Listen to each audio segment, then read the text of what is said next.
Spiral,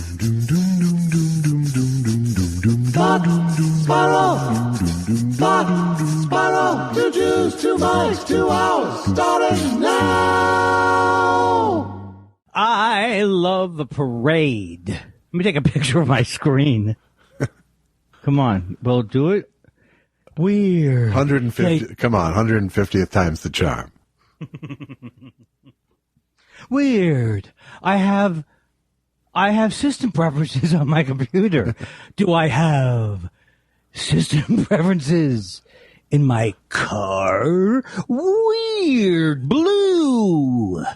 God. Something's gonna foul inside a tomato. I had something yesterday. I don't have it today. As a young guy trying to figure out how to do that kind of comedy. Right. Oh, I can't believe it's a new. I haven't listened to the Stings. I didn't do anything. You know, I'm just you know how I am. But everyone seems to are going gaga over the homework. Is this the way it goes? Homework. It's time for homework. Ho ho ho. No, and I want to thank no, you that's again not for how the, it goes. It's much more clever. It's much more clever than that. Really? Yeah. I want to thank you again for the great recording session we did when I came over and did all those. Man, I was on. It sounds in tune. Yeah. Good job. Is my voice in there at all? It's in there, right? On the one you sang lead on. I hate your stupid face. I hate your stupid face. Andy Kindler, we hate your stupid face. I just added harmony too. I don't care what you add. I love what you, anything you add, it's a privilege and an honor for me to be part of whatever you're adding on. But it sounds like you're making, I don't like your tone, sir. It sounds like you're making music of the gods, my friend. That's what it sounds like to me. I'm making it sounds music, like you're a mad making scientist. music of the clowns. Boom. You know, that happens to be, what were the odds you happen to come up with my favorite song? There's gotta be clowns. Where are those clowns? Send in those cuckoo honk honk honky clowns. Hey, mister. I have no song I ever wrote with you. Isn't it swell? Aren't we a crew? You here alone on the top, me in your face. Let me do my vibrato. Ready? Yeah, in your face and in. That sounds more like you pulling the skin on your neck a bunch. What's the difference? Okay, you want to hear my... I'm still fascinated by... Yeah, well, golly, Sergeant Carter. I think, oh, sure, I'll be right there. Oh, my papa. Oh, my Santa, no. Golly, Sergeant Carter. Yeah. Santa Luci. Pyle, will you stop with the arias? Okay, I'll give you $5 if you remember what the sergeant's name was, and his girlfriend would call him that. Sergeant Carter's name. Boopsie? I think it's Vince. Ah. Vince. You said you wouldn't have to answer any. All I did my whole childhood is watch garbage television, probably 12 hours a day. Well, that's true of everybody. You think so? That's yeah, true. I do. Especially from my, Okay, I feel better. I don't feel so much like a freak. I mean, there was all of us, and then the other people went outside and played and became professional athletes. That was my plan, too. I know, until just recently, I'm sure. Why? What did you hear? I'm still up for, what can you do at this age? Not archery, maybe. Senior archery? Tour, the PGA Senior Tour. I love the idea of the senior tour. Yeah, sure. For comedy. For comedy. Oh, that's what I'm saying. I'd be on it in 1 minute. Shecky. I call myself Shecky. I changed my name to Shecky to do it. I would move to a condo. I don't even think they have them anymore. Well, they did do that. They did that Catskills on Broadway thing, which is as close to the senior league as you're ever going to get. Are you saying my ship passed or something? I'm saying if you're in Freddie Roman's wake, you're in trouble. Yeah, you don't want to be attached, especially a man my age does not want to be attached. You, Catskills legend, right? Andy Kindler. Yes. He knew Eddie Fisher. Who? I said he knew Eddie Fisher. Who is the person you're saying he knew? Get out of here. I'm a young person. Out of my way. Out of my way. Where's the juice bar? Hey, we got a lot of tattoo parlors. Don't kid yourself, Josh. There's some creepy places on Ventura Boulevard. This sounds like a premise. I know, but I don't have anything else. But okay, I'll make it into. Do you want it 80s? Do you want it 90s? Do you want mean comic, in your face comic? What do you want? I want early 90s in your face racist comic. No, I'm not doing that. That's not. I can't. I mean, first of all, I was going to say, do you think I'm that stupid? I want Robert Schimmel like scatology. All right, what the fuck? Yeah, I want a tattoo. Why don't you stick it up my ass and I'll pull it out of my penis? I don't have the energy for this. You really don't. I thought you were going to go with the alternative. Hey, let me get this straight. I go from my audition to the tattoo parlor? Let me get this straight is the New York comic, right? Let me get this straight. I mean, at least when you say it like that. Well, that's how I'm doing Bill Sheft. Yeah. He used to go, let me get this straight. The place down in the South, you make your own, you barbecue your own meat. I don't even think it exists, but you barbecue your own meat? What's next? You want to come down to your home and don your pillows for you. The New York generic tough guy is really, or whatever you call that. Yeah, an attitude with a mic. Yeah, attitude with the mic. Hey, yeah, would you like a napkin with your hot dog? No, I want why don't you just throw it on the floor? Fucking step on it, asshole. I punched him in the face. Who's with me on this? Ladies. I say, excuse me, ma'am. You're going to have to go back to your own seat. New York, who's with me? This guy's from the Bronx. I'm drinking. I love you the way you went to the beverage like a baby bottle. What beverage? I don't know what you're talking about. I got no beverage. Why? Then what are you moaning in pleasure about? Why am I doing this? I'm okay. I think I can go another minute without collapsing because I have enough liquid in me and breath. Right? Right. Am I right? Josh knows what I'm talking about. Because we talk on the phone often. Frequently. So he knows what's going on. We talk extremely frequently, people. So, hey, Josh, you know what I'm talking about. I do. All too well. I do. You're talking about commercials. You're talking about anxiety. You brought it up. I did not bring it up. You brought it up. Ow, it's not TV. It's those commercials that get me. It's not TV. It's those commercials that get me. I am fascinated. Couldn't get Susan to be fascinated by this. By the new, because it's so terrible, the new Sonic campaign. Sonic, the burger chain? Yeah. Don't you remember what they had for years? It was the two guys in the car. Yeah. Hey, what are you doing? Okay. Hey, wait, that's mine. Shut up. Hey, I'm enjoying a fish sandwich here. Well, how am I stopping you? You're not. Good night. What are you going to get tomorrow? I really like it. You know, I got to tell you something. I like it. I'm already selling it too hard. I think the best part is we're both married. That's right. Nothing odd going on here. We're just two guys who hang out in a car. So have you seen these the replacement I was commercials? hoping you would catch that. No. I've never, not only did I not only catch it, it's so far from the heyday of stand-up comedy that it's almost new again. Yes. Have you seen these? Has anyone noticed this or seen this? So it's basically other people saying, oh, well, that's a bacon thing there. Oh, they're putting bacon jam on it. My compliments to the chef. I mean, and just all of this, they thought that what the campaign was, yes, it was two guys saying things that weren't particularly funny or interesting. Yeah. But you can't just... But at least there was a relationship there. Yeah, you can't just recapture that. It's very funny. So it's just different people in a car, are you saying, or what's happening? Yes. Okay. Well, I don't even think you see the people in the car anymore. No. You see the food getting made, and you hear voiceovers of people. Maybe you get a couple of shots, but not too much. Wow, that sounds COVID-y. Yeah, it's like look at this. Oh, all of a sudden there's bacon jam. My compliments to the chef. Yeah, I mean, they couldn't shoot the two guys in the car for the last year, so they had to do something. That can't be why. Is that why they did that? I bet. I don't even want to think I bet about there's why. something to my theory. No, I'll tell you.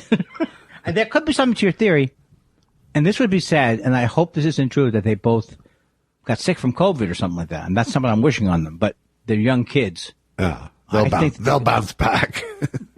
I think they got rid of the campaign. That's what I think. That and may be, but the fact that they didn't replace them with people tells you that, Oh, yeah. It tells me they don't know what they're doing over in the Sonic office. I'm sorry, I buttoned it with that. You can't always, you can't close every bit like gold. I know it's like I was thinking of calling myself the Velvet Tongue or the Velvet Fog. Yes. Or the Velvet, Draw attention to my Velvet voice. Frog, as Greg Kinnear introduced him that time. And then we had to do it again. I like that. But was he nice to Mel Torme when he came out? He was. Mel Torme was a delight. And Greg was Greg. I especially remember that because my parents came to the NBC studios that day. The only time my parents visited me at my place of work, other than a comedy club. What year was this? Must have been 94, because he died in 95. But I never met your mom or dad, right? You probably met my mom at our housewarming party. Wow. She was out here for that. Man. I was so in my own head back then in those days. Sure. That was 23 years ago. This has been hey, I came up with this today. What a long, strange trip this is happening, right? Right. Okay, I'm sorry. Yeah. I'm sorry. I won't continue in that vein. My coach, my podcast coach told me today. Okay, good. Did you buy the package? What's that? Did you end up buying the package? What? I forgot what the package was again. Tell me what that is. 15 sessions, $100 each with the podcast coach. Yeah. And the thing is, the first session. That's a huge discount. Just listens. He just listens the first 4 shows. Just listens. And then he gets me, he goes, Andy, do you know what I'm saying? I say, I don't. He goes, don't you think that's a little bit of a problem? It is. And I can't wait to apply it when I'm back on the show. But then when I'm back on the show, you look inside my head, there's birds whistling. Beep, beep, boop, boop. Well, I still think that you hiring the pod coach will really pay off in the long run. I would do it in 1 second. If there would be somebody who can improve me as a podcast host, you don't think I'm all in? I had to put a little extra. I have realized now that I do, like on the cameos, will laugh at myself. Sure. I mean, I am enjoying myself. Yeah. But it's fuck. I say fuck me. I say stop it. Yeah. Just stop it. I didn't order a Bill Maher cameo. Having no energy coming back at you is hard, as you well know from this podcast. Are you putting yourself down? I did. I took a shot at me. Oh my God. People think of you as the good guy. They think of me as a bad cop. Yeah, well, good guys, take an occasional shot at themselves to show you they're human. That just shows that, well, you are, okay, I'm not going to lie to you. What's the point of it? I have some contraptions in my mouth that enable me to look like not a normal human being, but attractive, very attractive on stage. Sure. And in the last couple of weeks, I've started to be able to high B flat. I've been able to hit with it. Yeah, is that a whistle that you're talking about? It's a whistle. Okay. Yeah, it's not a high. Yeah, so it whistles so loud. Susan, she looked around and we almost called somebody. It whistled so loud she yelled, "Captain on the bridge." I was going to laugh at anything you said, and it was still good. Excellent. Captain on the bridge.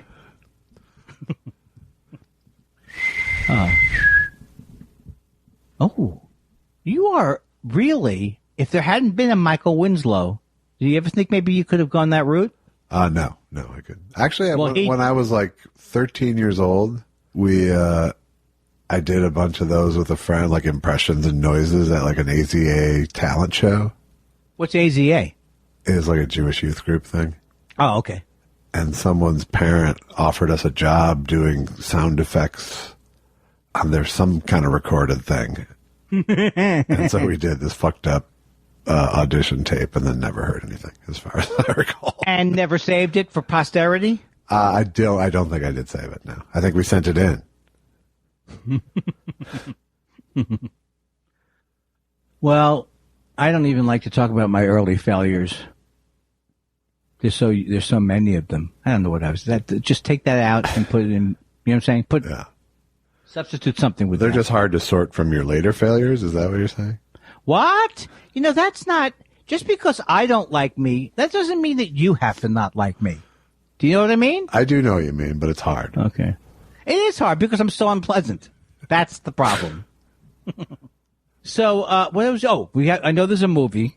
There is a movie. We're gonna do, but I thought I had something else. But whenever I say I have something, then I ruin it. Why can't I just relax?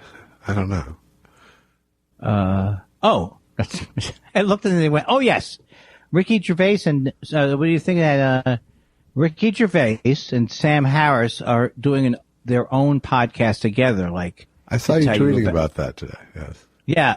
Well, I can use it in the pod too, can't I? No, I wasn't trying to undercut it. I was trying to tell you I'm on board. Yeah, so it's $14.99, and I think you get a few of them for that price. $14.99, and it's them, and they're going to talk to you about why you're stupid.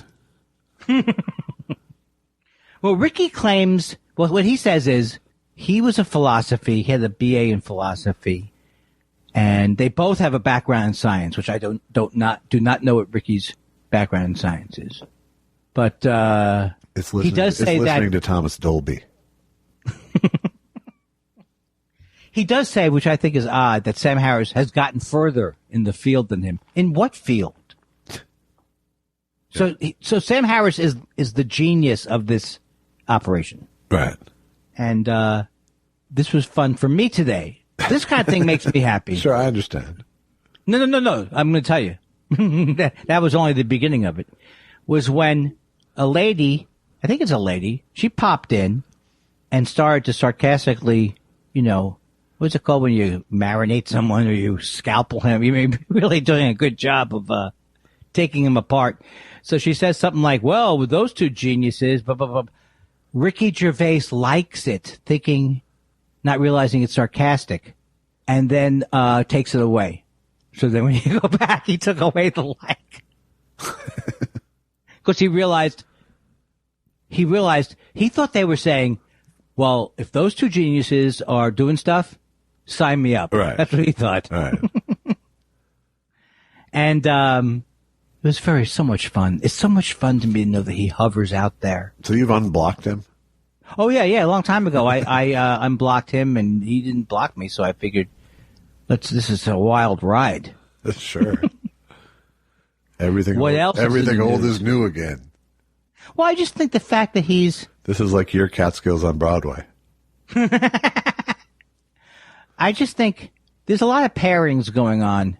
There's a lot in this right-wing world of people going on Prager University, or I don't know if you know about these things. It does get to the point where if you do have to know about these things, it just makes you depressed. These people are basically right-wing people, but they're posing. It's that intellectual dark web, and they're posing as I don't know what they're posing as. They just sound like men right-wing of science. Reactionaries. Yeah, I'm a thinker. And they just get into this thing where it ends up that they're saying they join in with these anti-trans groups, and like Sam Harris's thing is saying, with everybody being so, he constantly refers to the woke people. I can't with the woke people. Of course, he was woke. He says this like 25 times an hour on his show. And now, but I'm wondering if it's going to do well. Well, I don't think if people have to pay, do they? Back in the day when he was the one of only 5 choices, I think he's remembering back then, and he's thinking people will pay. He'll somehow gin it up. I bet he'll gin it up. I kind of think that more people than you think will pay for it, but way less than he thinks. Well, I guess we have something to look forward to. I mean, it really does. You will never see his sales figures, I'm afraid. Right, yeah. Well, he'll engineer them somehow. I mean, look, what's his name, Jr., Donald Trump Jr., you said the book was great that he wrote, and that's why he sold a lot of copies. I always doubted it. I didn't think he could write a good book. But you read it, and it is, right? Right. Exactly. See? If I was to continue why would I the steer bit. you wrong? Yeah, so, I mean, who needs it, is what I'm trying to say. Okay, I just threw that in at the end there. Everything to that last There's a sentence. lot of good hunting tips in there. Yeah, and then I go in, because I don't understand why, what's wrong with me. I start looking at Ricky Gervais stuff, and then there's people who are trying to get his attention about the trophy hunting and that something about conservation, and that if they don't get money for conservation from the trophy. So it's a whole thing. Even his charity is... Now, I'm not saying I need his charity to be called into account, although that is a strong component to my personality, constantly gathering more evidence against my grudge. All right. But it is starting to get boring. Maybe. I'm bored. I can't go by you. I have a whole crowd. There's a whole segment of the audience who just can't get enough talk about Dave Rubin. It really is like this intellectual dark web. I mean, they really have like crashed and burned, just trying to constantly say, "Oh, now we can't have meat," or whatever it is, or whatever they're making up for that day. Oh, great, no meat now. All right. La la la. 31. 32. 33. It is boring, and I want to tell you something. I admire you for not getting involved in the muck. You know what I'm saying? Well, hello? I do. I just, part of it is because I don't want to get baited by all the negative energy that would come back at me about something I don't care about. Well, that's always the best policy. Your policies, that's why you are on cloud nine in your life. Because Exactly. you don't make the mistakes I do. Constantly. Is it tilting in windmills? Is that what I'm doing? Yeah, kind of. I know I have a lot of rage, Josh. I really do know that. Yeah. No, I know that too. Shut the fuck up, you son. You fucking what a creep. I'm sorry. That's not me. Yes, it is you, I think. It is you. No, that's not me. I'm sorry. No, it doesn't help, Andy, just to say you're sorry every time you say some kind of nasty, sniveling, like a rabid dog. You see your best days behind you, and all you want to do is bite the limb of somebody. Josh, get the hell out of here. Andy Kindler deathbed, day 4. Do not sign a deal. Well, I guess I don't think you could sign a deal. Don't sign a deal to cover my death. To cover your death expenses? No, to cover my death on like an Osborne show, like a reality show. I was thinking of doing more like an Anderson Cooper, Andy, what's his face, New Year's Eve thing. I can guarantee you his name is not Andy what's his face. What is his name?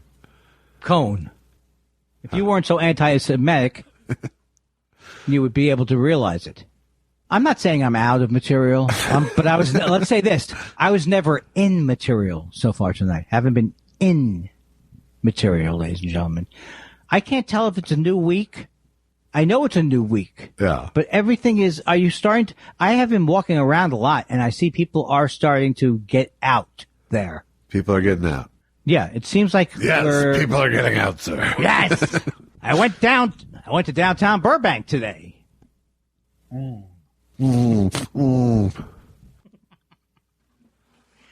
you trying to say you're like a reptile? You don't have to drink during the show? Here, I'll drink. Or are you just saying you don't drink with that kind of a plum? Listen to this. Let me see. Did you hear that? I did not hear that. Exactly. Look, I'm in that part of my life where I'm letting everybody know that the food's good, the temperature's okay. Homework. We should do homework. We watch a movie, then we give our take. So did you watch the movie? I did. And I have a decent amount to say about it. And I don't mind who goes first, or you go first, or... Go for it. All right. Well, then, I hope I don't It was The Sound of Metal, which to Andy Kindler is a horror movie because it's about silence. Right. I did prepare one joke. The only upside to him losing his hearing was he didn't have to hear the horrible music his band was making. Ha! Good burn. Good burn on a fictional band, sir. Yes.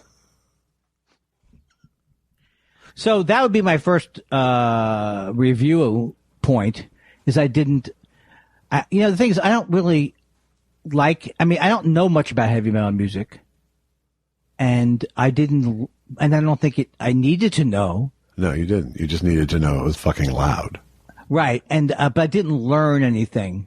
Everything did seem to be like it took too long in the movie, and yet everything seemed to take too short. Because I have a general thing about maybe I've just seen too many movies, but I can kind of see, the relationship of the guy who's going to help you, but at first you're going to not get along, and it looks like you're going to leave, and then you don't leave. It had all of those elements to it, and usually those don't bother me. They didn't really bother me, but I don't know that it was so. The stuff that was, I was very interested by the sound of his voice and what he could hear and all of that stuff. So I was engaged by the movie, but I don't know if it's seeing it at home, but the sounds are unpleasant at times. It's like, I definitely don't want whatever he has. Right. Which is very much the point. And I also, both Susan and I, have to report that both of us may have at different points fallen asleep. Yeah. At certain points. When it got quiet, and then when it got loud, you were awake. No. It was just once. I don't think I saw the full transition from him not trusting being there to him being a star there at the group meeting. Well, you didn't fall asleep for long then. Oh, that wasn't that long? Yeah. How did it turn around so fast? Underwritten script writing. All right. I'm going to pass it over to you, and I'll play the role of the commenter, and I might come in for redirect. All right. I thought on the plus side, really tremendous performance by Riz Ahmed. What's his name? Riz Ahmed. Don't be angry at me. I don't know. What do you think I can't keep all the names in my head. He was great. I agree with you. He was outstanding. But it was a completely underwritten script, I thought. I thought some things about it were nice. I thought the relationship with his girlfriend had an arc that felt human. Yes. But it was just very underwritten. Hopefully a lot of you have seen the movie, but the basic plot summary is a punk heavy metal drummer, punk metal, I would say it was, suddenly basically loses his hearing, and he's in recovery, and so he ends up at this sober, basically a shelter for sober deaf people. And his whole thing is he feels that he's going to get cochlear implants, and everything's going to go back to normal. And, but what we don't see is really any of the interactions that he has at this shelter. Oh, so you really mean I didn't fall asleep? No, you really didn't. He, he ends up getting, I'm going to have to spoil this movie to talk about this, but that's, come back. People are forewarned. Come back in 10 minutes. He gets cochlear implants. And basically gets kicked out of the house for doing so because that's a betrayal of the philosophy of the house, which is deafness is not a disability. It's just a different experience, essentially. Right. But we don't hear any of the conversations or debate to know that is the attitude of the deaf community. Right. And he's punished, but we as the audience don't know that he's like betraying the cardinal sin of all things, because we haven't heard the debate. We haven't heard, yes, of course there is a deaf culture, not just a community. There's a deaf culture but this is a guy who suddenly lost his hearing you know, and as far as we know in the movie, he thinks he has a way back to his old life. Yeah, well, that's a defect of the movie because it is. Are these what group would not want you to have an implant if you could get one and had the money? But that's actually quite the case within it is very common that feeling in the deaf community. What feeling? That getting surgery to correct deafness is a betrayal of it. Oh, okay. That's certainly cleared that up. But you wouldn't know, you know, if you didn't know that going in, you weren't going to learn that from the movie. Well, because it seemed like it was part of the 12-step thing, in a way. You know what I mean? It wasn't like, I mean, I like some of the stuff with the 12-step thing, but it seemed like it was all scattershot. You know, it's like I see the addict. You know, it's like I don't know. Didn't have so much of a. That's the underwriting part. They just didn't give you know any reason. They didn't give an argument why he should stay. Really. You mean and not get the thing? Well, I mean, they didn't give. We didn't see enough of him being shown that there's a full life to be had there. Yes. To convince us that he shouldn't try to go back to the old life that he loved, you know? Well, that's where you're writing too much. And then the stuff other thing that was completely movie. Underwritten and was necessary for their plot is just the fact that he didn't know that cochlear implants aren't a panacea for hearing, you know? That, you know, if you're getting cochlear implants, you get heavy counseling about it and, you know, and a lot of information about what to expect, you know, and this guy just like plunks it down like he's having a stereo installed in his head, you know. Right. Can I just say one thing that I think is panacea? What did I say? I don't remember now. I don't think it was that. I think you said it was a panacea. That's what you said. Oh, well, fuck you then. That was close enough. Yeah, but I didn't understand. If I fully Norm Crosby'd it, that would have been one thing. I don't even. Well, he did have problems with his estrogen tubes. You didn't hear that part of the movie? But I didn't even understand. I wanted to know more of the procedure. I thought I was going to learn more where you can't hear and you can't hear, but they seemed like that was underwritten, even with the doctor. I think that was part of the point of view of the movie was to make all the doctors who are pushing cochlear implants look stupid too, you know. Is this the way? Is this like a settled? I mean, is this pretty much like a lot of people feel one way about this, or is it controversial? As in, some people go, you got to get the cochlears. Well, I mean, I would say, the sense I get, obviously I don't know really. The sense I get is that it's very common to feel that that's an insult to deafness, essentially. Yeah, but how about those amazing operations where people's hearing has been kind of restored? Is it all from the cochlear? I'm not going to keep calling it that, but I will. And you're giving me shit about panacea. I think you said pancetta. Yeah, it was a pancetta. That's what it was. Oh, I get that word wrong. Is it pancetta? It's a pan pizza. No, but tell me so I don't look stupid at the Italian restaurant next time. It's not pancetta. Pancetta is how I know it. No, you're right about this. The other word, you were like crazy. I almost called somebody. You know, I have a person, I can phone a friend on for the podcast, and I just say to them, get him tonight. Get Josh, right? All right. And they go, yeah, you're telling me. Thank you, Will Durst. And you get... Yes. I was about to say, I'm not your friend.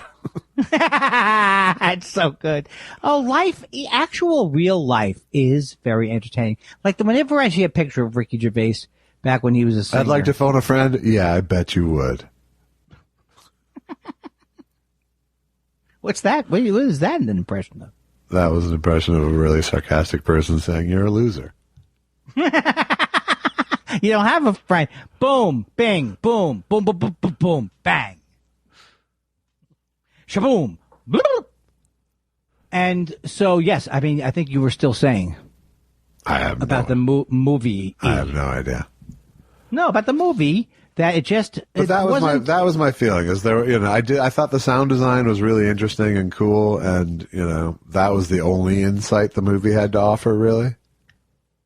was some idea of what the lack of sound or the muffled sound or the tinny sounds are.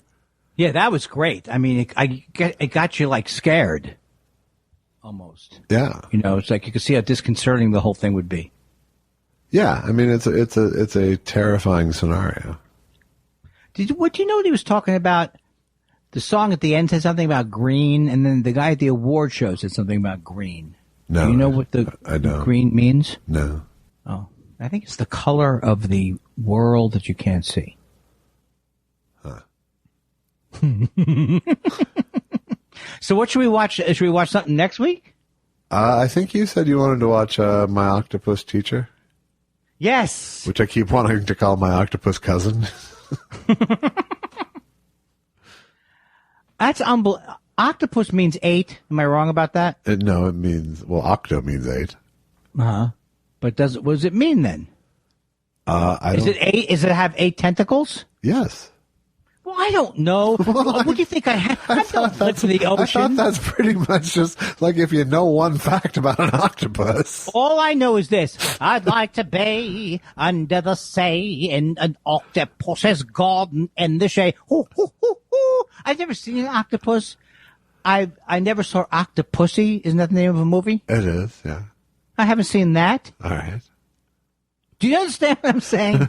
Yes. Don't denigrate me. Don't denigrate me. Hey, stop that, Josh. Stop mocking me. You know what your problem is? You keep eliding the true issues. You keep eliding them. Yeah. That's a new word going around. I'm sick of it.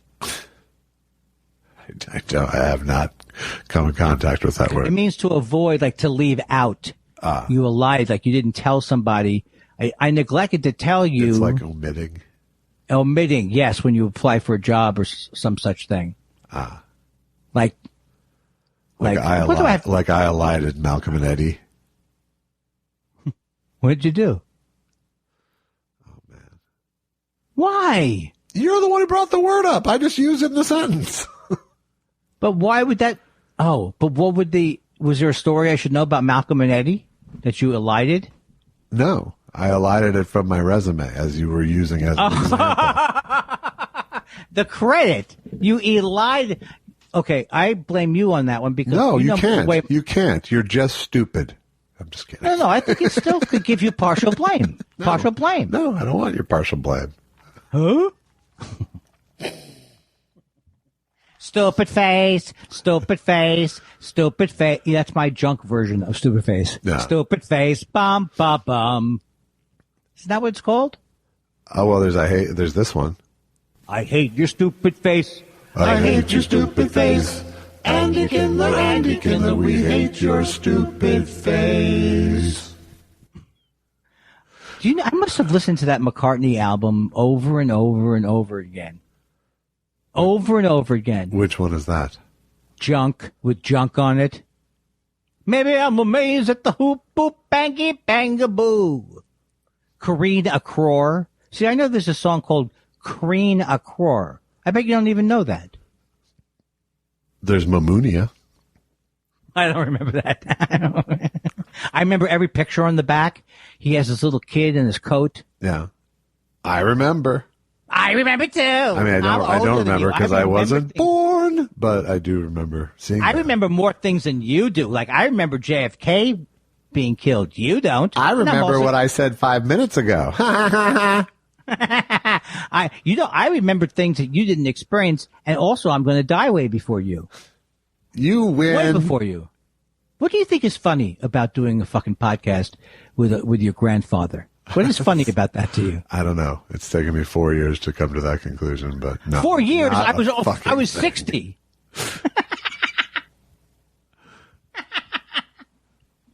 Old man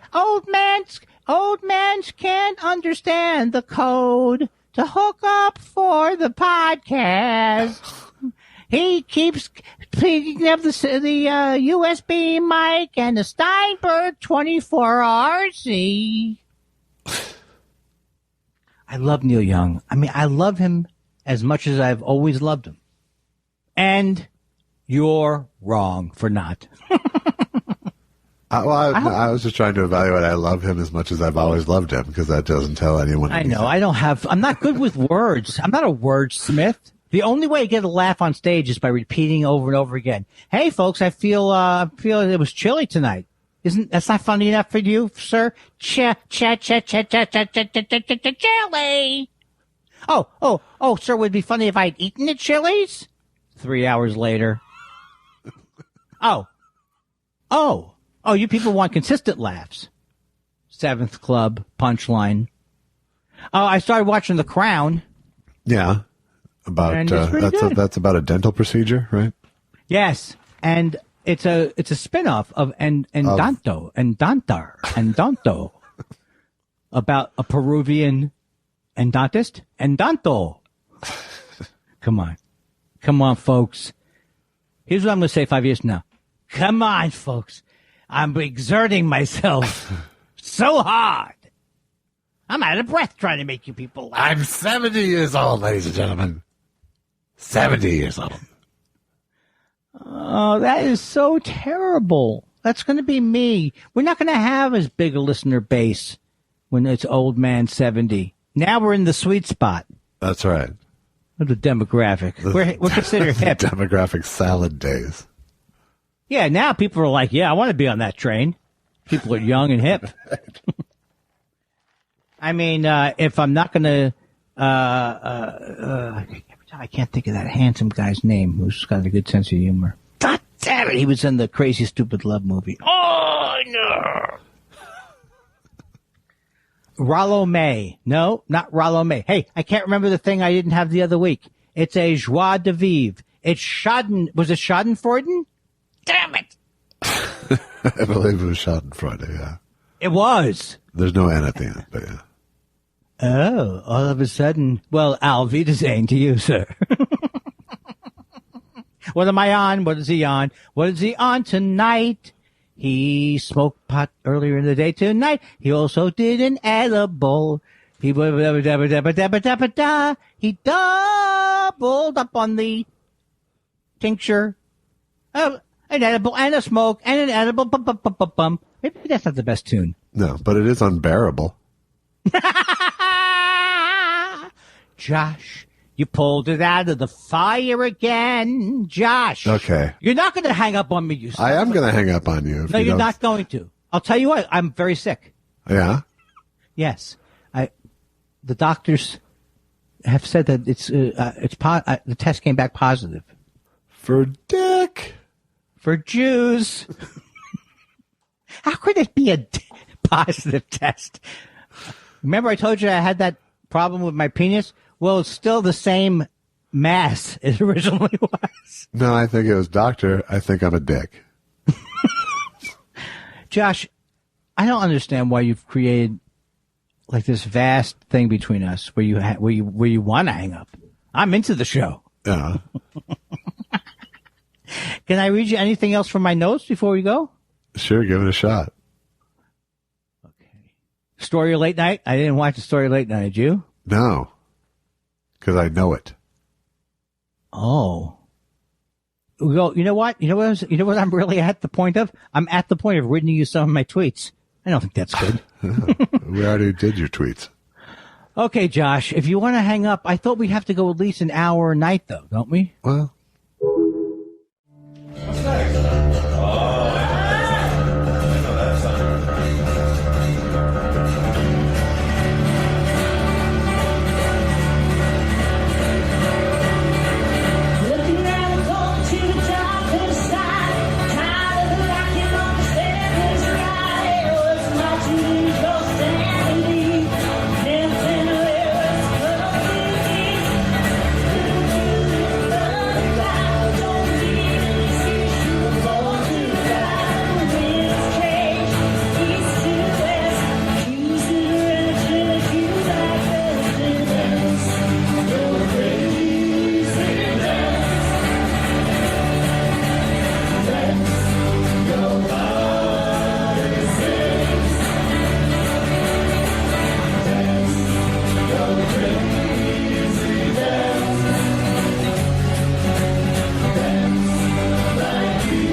Mr. Kindler. Mr. Kindler. I'm so glad we caught you at home. Oh, well, delightful. I was just about to head out to my garden. Our records indicate your auto warranty seems to be nearing its completion. And when that goes and when that turns off, it's Game over. It's over. Take a big bag of change, shake it up and down, and that's how you do rap, right? That's right. You say you brought up commercials, and you got me thinking. And when the engine light comes on, that's game over. Are those, now that sounded like coffee beans. No, that was a jar of change. You have a lot of things in your orifice there. It's very cluttered here. I told him he has a very nice, I told her, my daughter, she works for a lawyer, says you have a very nice orifice. I have a whole sound effects trap set up here.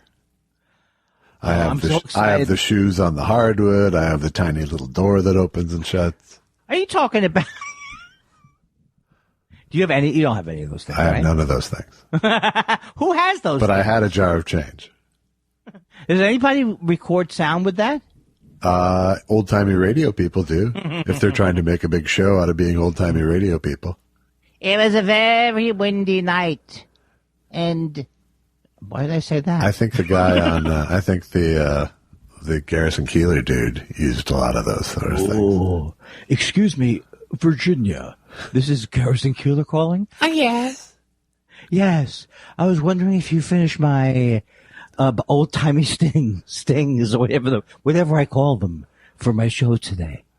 Oh, yeah, we're still working on them, Mr. Keillor, but here's a demo. It's time for an old-time fun-time nap by the radio. Today is May 7th. On May 7th, 1925, Edna Vincent Millay was born. She had a head and 2 arms. She made her home in the Tuscany Valley of Skaboobaboobo. Come on, I'm on to him. You are. You got his number. Unfortunately, it's one of those numbers that starts with a word, like, powder milk 57500. Brought to you by Lake Sad be Downley. Oh, at Lake Sadly. Sad be our Downley, motto really is. You just went from mad to cracked, my friend. It's Robin Williams. Robin Williams now is just, I can't think of his name. Grant Perdue is his name. His name is Grant Perdue. He happens to be in therapy all the time. What could his name be? Jesse Ventura. That's not his name. He's Lake Woebegone. His name is Art. Oh. Too much pride here. Is Garrison Keillor what you're looking for? Oh, yeah, that's what I'm looking for. Oh, my God. They haven't found the show. I mean, the show has been, they replaced it with another show, but you can't replace it. That's all I'm saying. No, you can only eradicate it from the earth. Can you imagine years from now, they will not be able to figure out what the big deal. Well, maybe it wasn't that big a deal. Maybe I'm making too much of it. I used to think that I did like him at one point, though. I think everyone had a phase. And then as they get to year 20, they go, maybe I've changed. And he also does, I think people thought he was the dry. I used to think, he's dry. Dry as a bone. Yeah, and he is, in fact, pretty darn dry. But it's like dry corn. He's Minnesota's he used to be Minnesota's favorite son until what's his name again? Prince. Mike Kelly. Prince. Mike. Oh, I know Prince. Mike the bedroom guy. Mike, I have a sheet here. I have a pillow here. The pillow guy. Right. Mike the pillow guy. Yeah.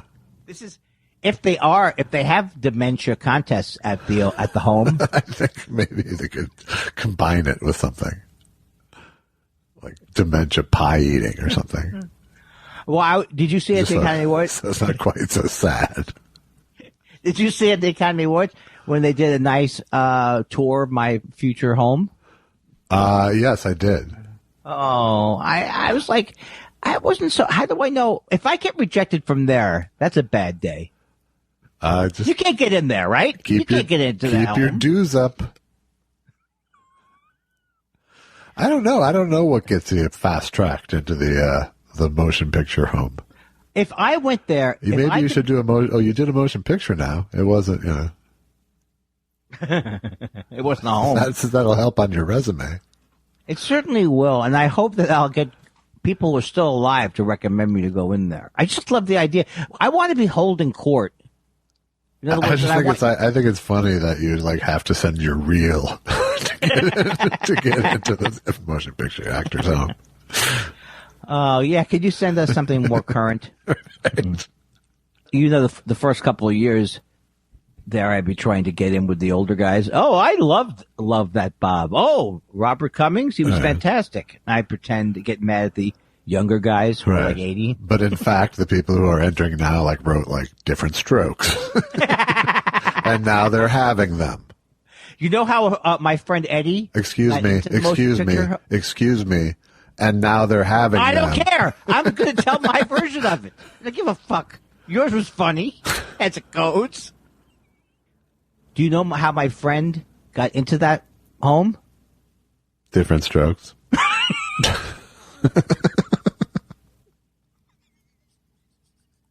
Even you unwilling to make the answer. It's good. I beat you. That was a tough one. I would see but what would you did beat me, right? To the joke? Yes. No, but if I'm not listening, does that count? Well, apparently you think not. Well, if I'm winding up for a joke, Josh, it requires quite a lot of, I can't put that on hold. You can't just wind, you can't start a joke during an ellipses. So the final joke is, he wrote different strokes, and then he got into it because he had different... No, he wrote different strokes, now he's having them, is really the simplest form. I think if we fought over for 2 hours, we'd eventually be disappointed in the joke. I think we're there. No, I kind of like it. I like it. I'm looking forward. See, a lot of people don't want to be 80. I'm looking forward to the new things that you can joke about. Well, that's funny. Sure. It's funny. Things like Depends. It's hilarious. They had a Depends commercial, and I like TV. Oh, it's not TV. Not TV. It's those commercials that get me. It's not TV. Not TV. It's those commercials that get me. I do know that. The point of the fucking commercial, Josh, was that the lady had a hot ass in her Depends. It's unacceptable. Well, what the gush? What the gush, Josh? I think it was more she had an acceptable ass. To be fair. No, she has a Kim Kardashian. Is that the way you say it? Depends. The worst comedy duo. Let's see if I can whistle through my Apple. What do they call them? Appliance? Is it called a mouth appliance? It is a mouth appliance. Yes. I've heard that word used before. No, it's It's a dental appliance, but a mouth appliance makes it folksier. It's a dental appliance. Oh, that's good. So you can use it for different things? No, it's mostly just for chewing. So you can puree, at least. All I have left is the ability to break up food that shouldn't be that tough to begin with. All right. Because you're going to shop for it special. Is it chewy? It's chewy. Hold on, I forgot to put my lower appliance in. What was so wrong with dentures? Why is everyone so down on them now? I think it's just all the bad ads. Because how else would you know?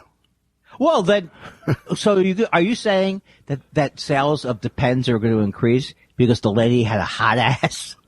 I mean, come on, Josh. Have you no shame? This is worse than the McCarthy years. I don't know, but if you're thinking of concerns a diaper wearer might have, how they look is kind of right after how well does it catch, you're going to go with how does it look. No. What I'm saying to you is here's the way a commercial for Depends should be. Hello, I'm Andy Kindler. Well, I wouldn't say my name.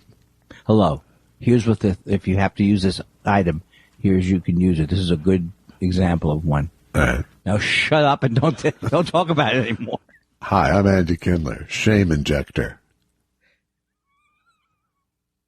With the new shame injector, you can inject shame into any situation at any time, whenever you want, at your disposal. Yeah. I don't know. I don't like any of this. I don't like the name DeVita, and I don't like.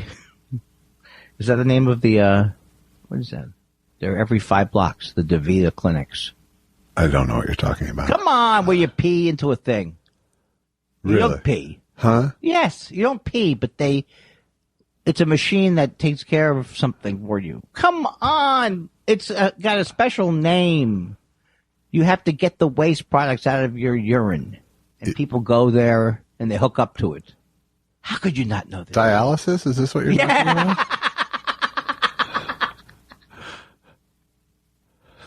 Yes. Yes. Why is today such a game show with you?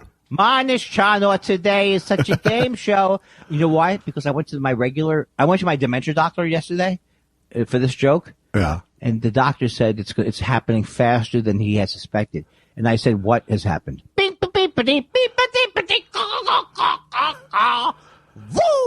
I went to my doctor. I said, I think I have premature dementia. He said, don't worry. It's not that premature.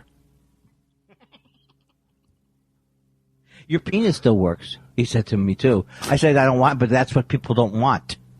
That's right. It's not on brand anymore. You have two things. You have maybe good news and bad news. Bad news is the dementia's getting worse, but for some reason your erection is back. Oh, man. And right after it got a theme song. His penis doesn't work.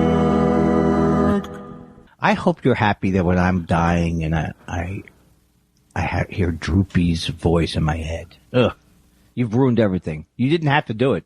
You gave in to the pressure. No, I gave it to the pressure that was imposed by you. No. Or I made a simple observation that my penis hadn't worked since Gervais. you made a constant assertion that your penis didn't work. It was a joke, Josh. It's like, obviously I have okay. a huge... Yeah. Well, yeah, I'm going for the Pulitzer with Droopy. It's a joke, Josh. Obviously, I wouldn't joke about my penis if it wasn't incredibly large and active. My penis has a very active lifestyle. Do you know that my penis plays tennis 3 times a week? No, but I hear you can use it for jump rope. Are you telling me that the ladies don't like an indistinguishable, somewhat cylindrical, licorice-like substance? That's not what the ladies are looking for? You just described a nib. Is that what you really wanted to do? All right, look, you're making it worse for me. You could have shut this down. I will if you want. No, don't shut it down, because what are you going to do? You can say, and can we do it Saturday? No, I just walk away. You walk away from the project? From this, what? From this week's try at it. What? And give up show business? Exactly. Are you kidding me? I just got my second shot this morning. Yes. Oh, I knew it. You don't have to tell me yes. Yes. Where'd you go? Does it matter, or you can tell me? I went to Northridge Hospital, where I went the first time. Northridge Hospital? What is it? Why, did you want to go? I have no idea. No, because they had appointments for people my age in advance of the first day. You're young. What are you talking about? Your age? You're under 50. Yes, for 2 more weeks. This is great. This is going to be great, folks. Please send in riddles, send in tchotchkes that say 50's pretty nifty, stuff like that, and send it to Josh, care of the show, at 555 Street, and be eligible to win when we talk about Josh's birthday ad infinitum. I think we're there already. Oh, no, sorry. We just made it to ad nauseum. Do you know I toured briefly as Ed Nauseum in the 80s? Ed Nauseum? Really? Yeah. Damn it. I just thought of a funny thing you toured as the other day, and I forgot to write it down. It was really a good one, too. Damn it. Was it a good one that also demeaned me more? A little bit. It had exactly the right balance. That's why I think it'll come back to me at some point. Oh, what a weekend, though, huh? What a week. What a week it's been. Yeah, hasn't it? Is there? And I assume Clyde's back at 100%, or you would have brought it up. He's back. Clyde's in the fold. Clyde is Clyde, for all intents and purposes, is back, I would say. But, I mean, he still kind of looks like with his big scar on the back, he still kind of looks like a piggy bank, but. I would still like it. I would like it if dogs could communicate, because I would love to hear Clyde say, "Oh man, when this first happened, I was scared to death." Yeah, I don't know. I don't think dogs really get haunted by things that much. No, they don't. Well, that's not true though, because then they have dogs that are really, really nervous. If a dog's been abused or any animal, no, there's definitely dogs that have some kind of PTSD. That's for sure. Yeah. Great, Andy. You were able to. You ferreted out abuse, Andy. Great. Way to go. Like a genius. Thanks. You found the dark side of dogs. Way to go. Yeah, I don't want to mansplain it or dogsplain it to you. God, I hated that I did that. I didn't like it so much really either. I know. Should we get to questions? Yeah, baby. All right. Wait a second. If you've got a question, are you playing the music now? No, go for it. That gives me another week to come up with one. Okay. If you've got a question and it's Thursday night and you really feel like you ain't right and you want a person from Thought Spiral to answer your query, send it straight to Dennis Leary. Ha-hua! All right. Thank you. Thank you for saving me that time. Yeah. My no problem, buddy. Pickles is back in the pole position this week. Pickles. Parenthetically, for the cotton candy grapes woman. Parenthetically? Yeah, that's how it starts. For the cotton candy grapes woman. I believe this is an Eric Clapton song, which is a weird thing. How many times must I say I love you before you try to understand? Won't you be my forever woman? I'll try to be your forever man. I knew I recognized that voice. It's Dada, though. It's a weird choice. I don't understand. I'll be your It's a juxtaposition I just can't grok. It's a game show like now. They're trying to make it so you can't do it. Yeah, well, I move up to the next level now. Whoa. Jason Parton says today's episode is brought to you by the area code for the state of Idaho, which I think is 208. Oh. Oh. Hey, Josh, I got it. Oh, Boise. Hey, I'm going to look up what 209 is, and I'm going to beat you to the punch. Dan Marsh says, hi, guys. Part of the, quote, magic of Thought Spiral is that you two share a sense of humor, except, of course, for Andy's aversion to poopy fart jokes. But, don't say fart. If he says fart in the letter, don't read it back. But ridiculous. Are there comedians one of you loves and the other doesn't enjoy? I would say that's not true. Pretty much we are in agreement. I bet we could find one, but there's none that we've rubbed up against each other on so far. Oh, but there's plenty of comedians that I may like more than you, or you may like more. I think that's probably it. I think, I'm incapable of true enthusiasm, so. Right. Plus, if people aren't nice to you personally, you don't like it. But Andy has such a wider awareness of people than I do. In a bad way. No, in a good way. You just have done more comedy with more people. Okay. I have to relax sometimes and realize you're not out here just to tear me down every second. No, I could see how you might feel that way. Jimmy Calloway says, I would feel bad because I know it would hurt Andy's feelings. I like this already. But I would absolutely buy and wear a Gervais and Stupid Face in the Morning t-shirt. I have no problem because, you know why? Because that's money. When you talk about Hey, they're making fun of you. Yeah, their money is green, right? That S in stupid face has 2 vertical lines through it. Yes. As in cash. Tweepahara says, I got to tell you, the stings and bumpers have become a true art form. They've become the T.S. Greek chorus. Well done. Nice of you to say, Tweepahara. That's so nice. But not to me. He's thanking you, right? He's specifically thanking me. Yeah. Yes. Yeah. I'm getting that machine. I'm not telling you. P.S. Don't thank Andy, actually, it says here. Oh. Tweets back to say, I've been taking a deepish dive into the Ritz brothers lately, especially Harry Ritz as a source for Jerry Lewis, Sid Caesar, and others. Any thoughts on the Ritzes? I know nothing about it. We get this question once a year about, and I've had very limited contact with Ritz Brothers stuff, and I think it was back when we were sort of offered them for Mystery Science Theater, and I just thought it was like the worst combination between the Stooges and the Marx Brothers. It would have been terrible to make fun of it too, right? Yeah, it never. It just wouldn't work. You just can't do comedies. Yeah.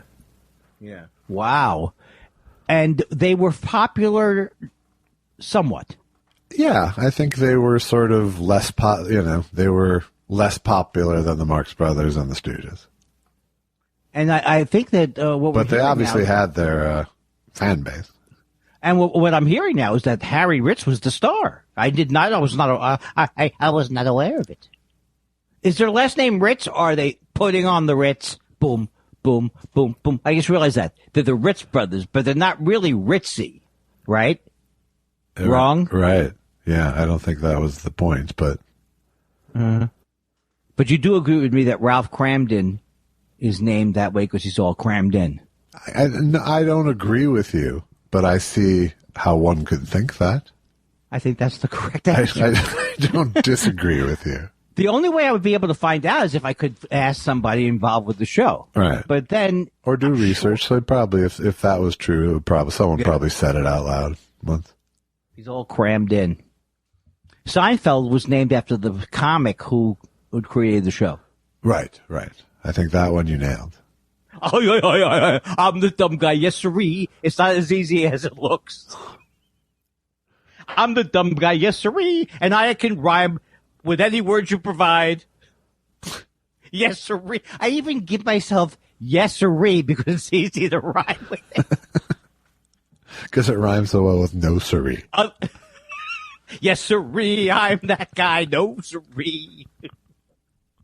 And I'm heading down to the grocery. Oh, I'm on today. You lucky. Yeah, you just happened to be lucky you caught me at a good time. Shiftless Element says, any estimate on the NFT value of the Andy Pogo Stick video? Can I start the bidding at $350? But now, honestly, though, that's not even a correct premise, right? We're not getting the premise. Susan said that she showed me something that was like a JPEG that went for like $70 million. Yeah. I still don't quite understand it. It's a one of a kind. Yeah, it's the, it's a certificate of authenticity that's part of the blockchain. Can you see explaining that 100 years from now after the apocalypse? I'll give you that. And do you have any baseball cards? I apologize for that voice and for the bit. Or the lack of bit sometimes. If only Andy owned the rights to the Pogo Stick video, I think there would be at least double digit.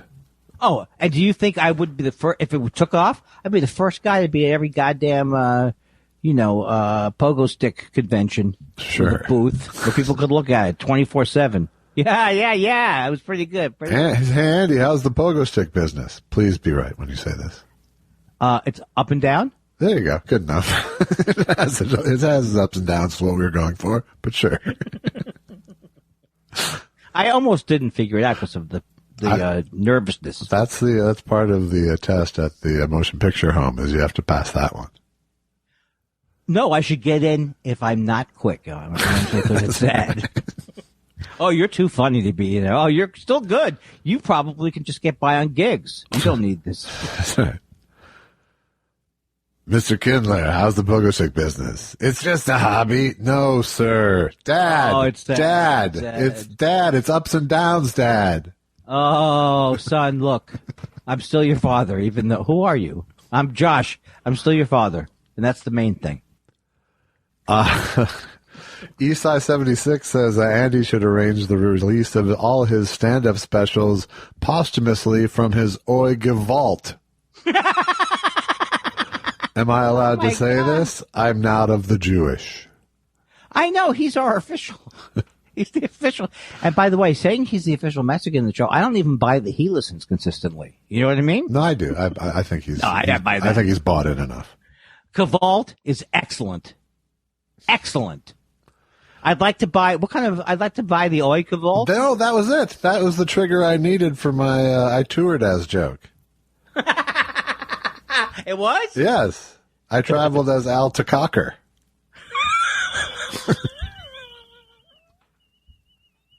Wait, is that something you came up for me? Yes. That you just remembered? Yes, that was what I was talking about earlier that you don't remember.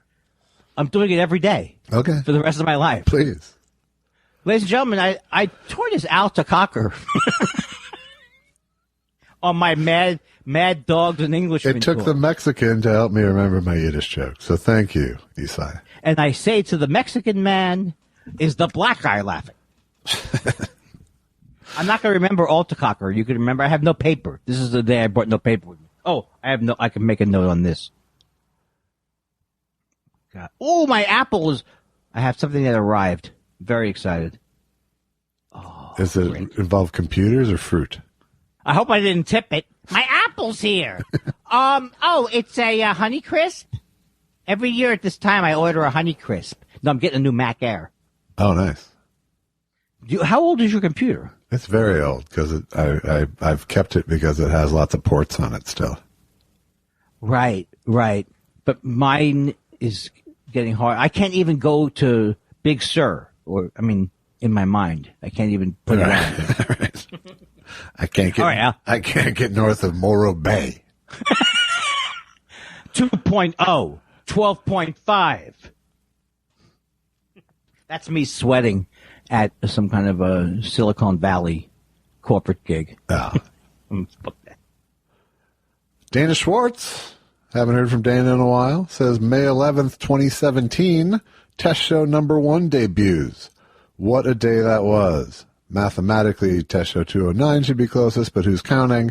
I so appreciate being welcomed into your circle, more than I can express here and more than you'd want to hear me tell you. Thank you, my friends. Oh, that's very nice. Thank you, Dana. Thank you, Dana. And I always feel like Dana is more affected by the quarantine. Why do you think that? Because he doesn't. He used to like to go to the various Thought Spiral events. Right. His busy calendar of Thought Spiral events. Well, the only 3 we had, he was at. Yes, that's true. Well, Dana, thank you, and stuff like that. And Dana, I think should be since we're talking about him, still Thought Spiral's number 1 donor. Is that true? Yeah. Oh, yes. Wait a second. Are you saying he was the first donor? No, I mean he's our top donor. Let me tell you something about Dana that I don't think you understand. This is a man who's not only bright, who's not only smart. Did I say bright already? No, he's got an amazing sense of humor. I don't think you can emphasize it enough. He has an amazing sense of humor. The guy knows what's what. And handsome. Oh, Nelly. I'm going to, you know what? I'm so excited. I'm going to plug in my Apple Watch 3. I still haven't used it yet. Did you think I had used it? Did I? No, not for a second. But I kind of want to use it, though. No, I understand that. That's why I don't encourage you to buy an 8-track either. Oh, that is a sad. Do you know what that statement is like? This is what I heard. Andy, didn't you buy a 4-track for the studio that you didn't use enough, and it started your descent into debt? Maybe you should think about it, Andy. It's not. I'm not saying it's irresponsible fiscally because it's not expensive, but I'm saying it's like shame in a box for you. The only thing ever wanted to do was to jam over myself, and I don't mean just in bed. That's the narcissism blues. Hey, who's that guy? Whoa, shh, quiet, please. Who is that guy? Oh, it's me. I'm good. Here's my question to you, though, before I get desperately disappointed. I need to challenge myself by playing with better players.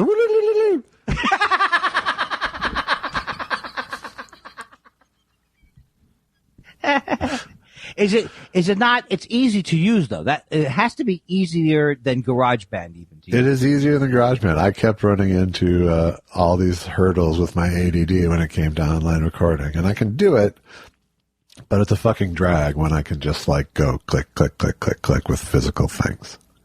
Right. I never, like, if I make a voiceover audition, I never use GarageBand. I use Voice Memo now. Yeah. You know, or I use that other recorder. But it just makes it so that I can do one of these stings in 10 minutes as opposed to an hour. And they sound great. Why, thank you. And aren't you having fun doing them? Yeah, for now. We'll see. We'll see. I'm already tired. We'll see what kind of time-consuming thing I evolve it into. Well, it's not going to be like Silly Putty. That's all I'm saying. No, it's better than that. I don't know what that means. Well, Silly Putty was my favorite toy, but there's only a limited usage for it. Right. Yeah, no, it's a tool that I'm glad I have. There's lots of ideas that I didn't do in my life because it would have been too big a drag that I could now do easily. All right, let's talk about the movie now. So anyway, I thought the movie, I didn't know it was an octopus in the first scene. So I looked at it. I was like, is this about an octopus? Well, then I woke up 2 hours later and I had to watch it again. It turns out it's not a comedy. What the? Not bad commitment for a bad bit. Not or at an all. Obvious bit. Not or at all, obvious my bit. friend. Not at all. Oh, God. What is this called now when you do this? When you're being like a... It's called patronizing. That means talking. That means talking down to you. I know what it is, Josh. Stop doing it. All right. Look. You were able to do it with that, too. All right. You're a very stupid person. Settle down. All right. All right. Settle down. Settle down, stupid. Andy, can you hear my voice at least? All right. Everything's going to be fine. If you can get through this, you'll get a cookie. That's right. Richard Cole says, my niece was about 4 years old when she screamed at my sister, who was singing along with a Madonna song, "Shut up! Shut up! Shut up! You're not the only one in this fucking car, you know." Oh, I think Did you ever burn your parents like that? Well, you couldn't burn my parents. I don't know about you. You could not. I mean, I guess when I was 14 or 15, I guess as I got older, we could give them the business, but we were very scared of them early on. We did nothing but give my mom shit because she just was like the best audience in the world.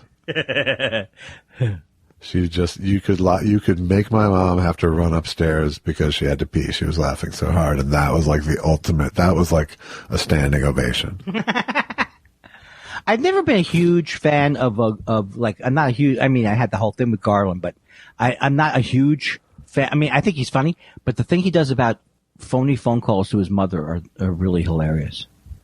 Where I don't know if you probably haven't heard that much of his stuff, right? Not really, no. Who cares? I'm retracting my apology. What has it done for me? Yeah, what has it done for me? All I really know about him is that he's wrong and you're right. Ooh, I like it. Wookie Talkie says, I asked the wise Mr. Surfing Bird, how many papas does it take to get to the center of a Mau Mau pop? The answer is 15. I'm amazed at this, just the dexterity, the vocal dexterity. Why, thank you. I thought you were speaking of the mental dexterity to write the question, but both.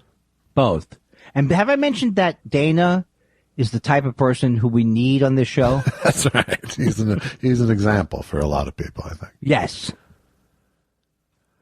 Alan Jones, All Male Rugby Review, says, hey, Andy Kindler, thanks so much for my birthday cameo. Despite being obviously baked, you made my last name into a Kindler joke. Whiner? Why not-er? Hey, Gervais, isn't it about time you got a taste of those sweet cameo simoleons? All I can think of is that he's saying I was obviously high. Isn't that what he's saying? Oh, yeah, that's what he said. Oh, that's terrible. I'm not Cheech and Chong. That's not a bad reputation to have. Yeah, order it from Kindler. He doesn't know what the fuck is going on. It's funny just to hear him try your name. You were here for our last session, right? What happened? Exactly. Boy, it's not even hard to trick me, really. It's really not. Yeah, no, I can't do cameo. It will make me feel bad. No, you definitely should not do it. Yeah, no. I don't have enough fans, and I just won't feel good about it. I always thought that it was the concept of it you didn't like. See, that's where I took it too personally, I think. That's maybe why I don't. I don't mind the concept of it. I mean, there's nothing wrong with it. It's kind of like prostitution, I guess. We said we weren't going to talk about that. Well, I'm never using the word whore again, except in relation to you. I know. And the way you.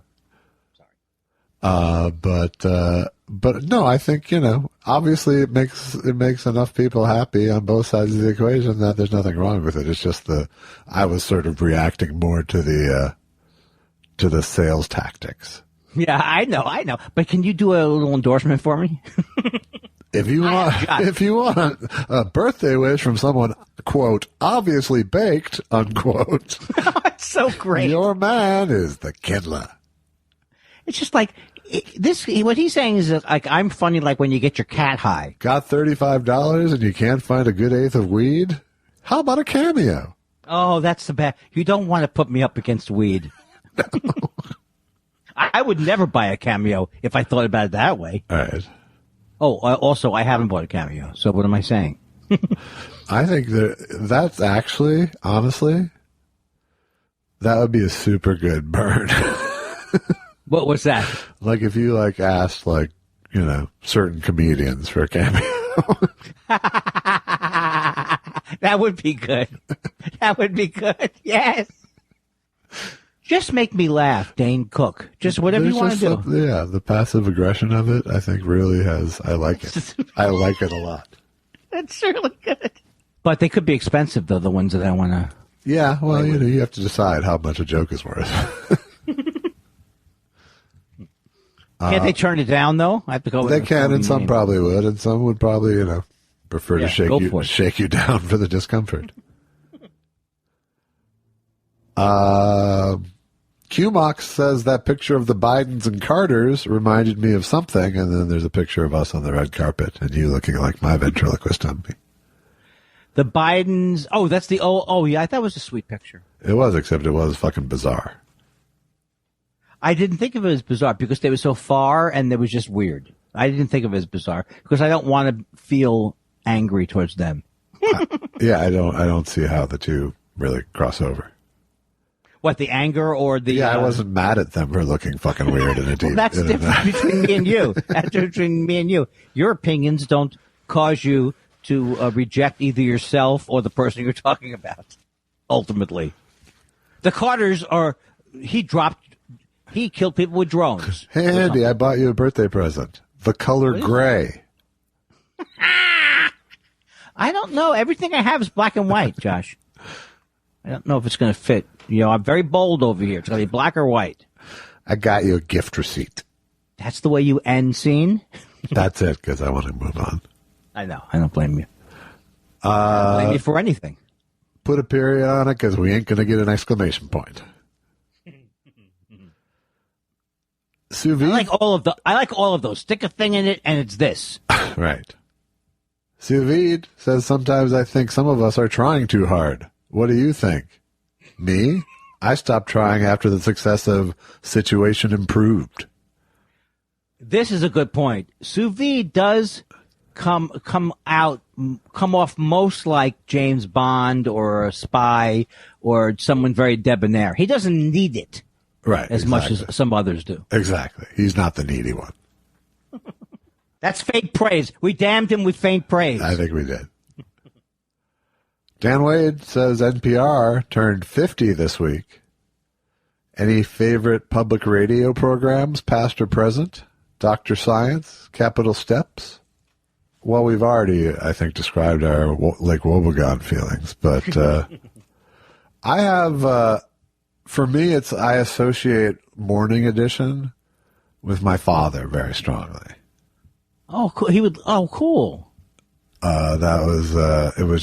That was his morning choice. And so if he was driving us to school in the morning or something, or if we were going to his office with him or anything or whatever, I just have this very strong sense memory of that. Yeah, that's a good one. I always go with This American Life as a perennial one that I love for many years.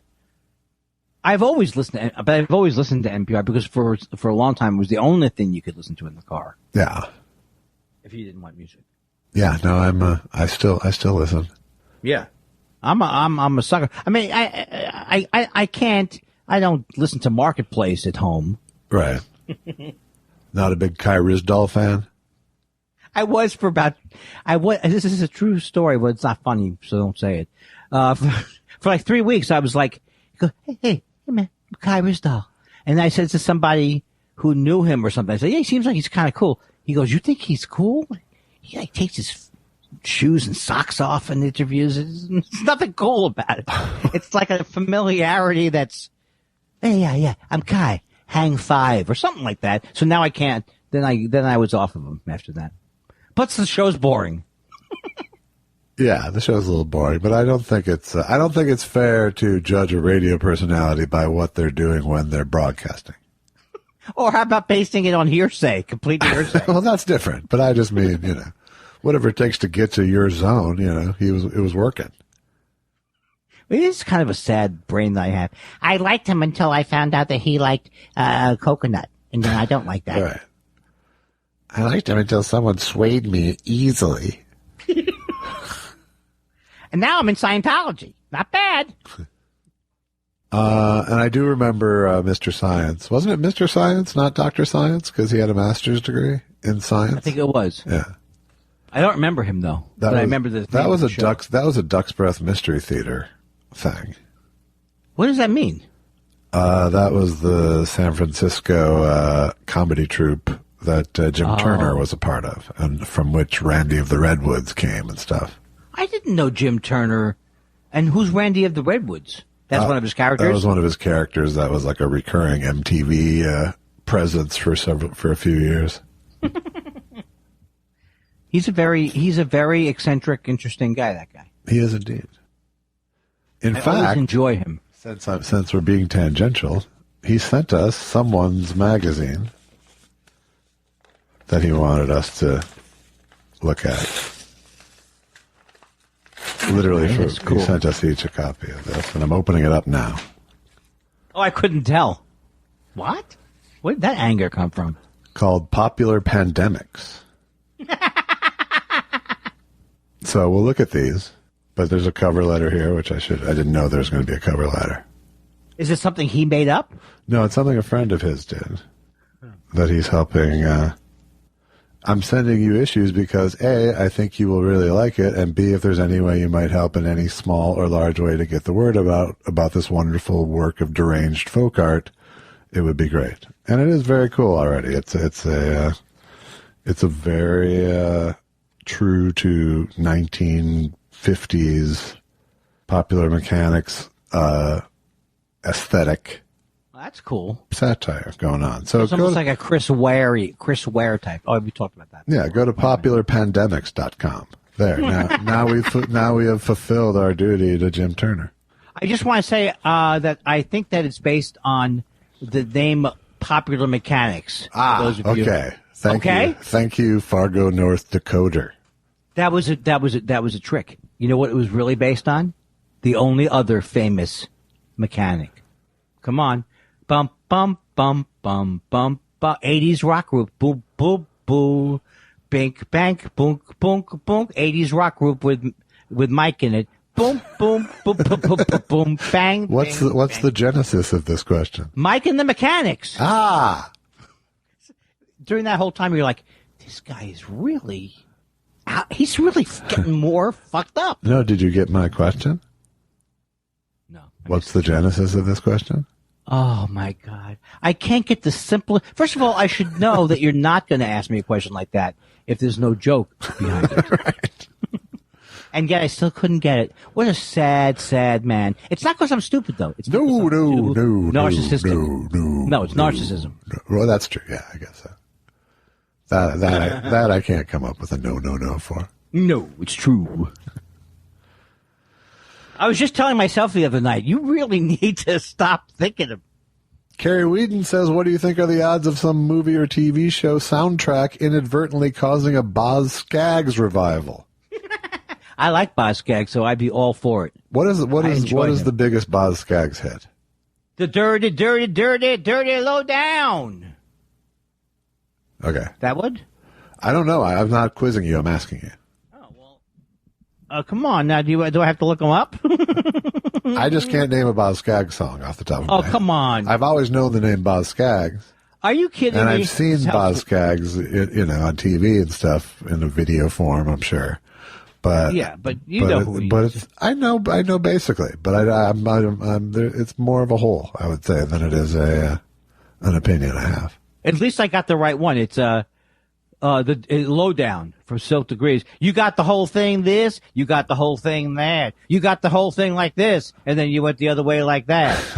Yes, okay. And also the Lido Shuffle. Oh, Lido, but whoa. No, that it's a good song. All right. It is good. I'm not a terrible singer like you say. Boz Scaggs, you've been Kindlered. Why do you hate my voice, too? Because of his. M. Ledsome says, do you guys have a favorite misheard lyric? Mine is from the song Sway. I was convinced it was, I can hear the sound of violence long before it begins. I don't even know that song. Which I figured would be handy. Much love, gents. Hope Clyde as well. I don't know the real lyric. I assume it's violins, I hope. Yes, it is. But I know there has been the most embarrassing is when you think, I went around and said, Neil Young has this great lyric, and then it's the wrong lyric. It was like, when you're old enough to repay, but young enough to sell. I thought it was you're old enough to repaint. Which so I was telling, it has a real estate kind of vibe to it. You got to spiffy the place out before you put it on the market. I thought it was like an artist. I mean, I didn't even get that. Oh, I didn't even make the proper connection. And I walked around saying, see, I never heard that before. Yeah, you never heard it because it wasn't the lyric, you stupid, ultimately disappointing human being. Oh. It was the ultimately that made it sad. Yes. You know it deep down in your heart. It's not just a joke. It's not just It's not just self-deprecation. I mean, that's nice. That has sort of a when the book is written quality. Yes. But let's not misunderstand you. You're a horrible human being. Right. Officially. I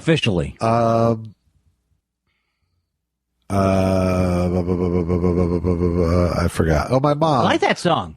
My mom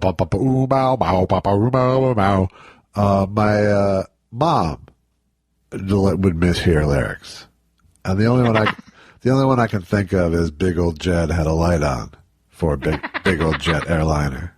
But there was another Billy Joel one that was pretty funny, and I can't remember what it was. What's very funny is sometimes when the Japanese have phonetically write down when they translate into Japanese, it's very fun, and it's written in English, and it's very funny, and I don't know why I can't think of the. It's hard for me to remember them because I did so many little 2-line song parodies in my head growing up.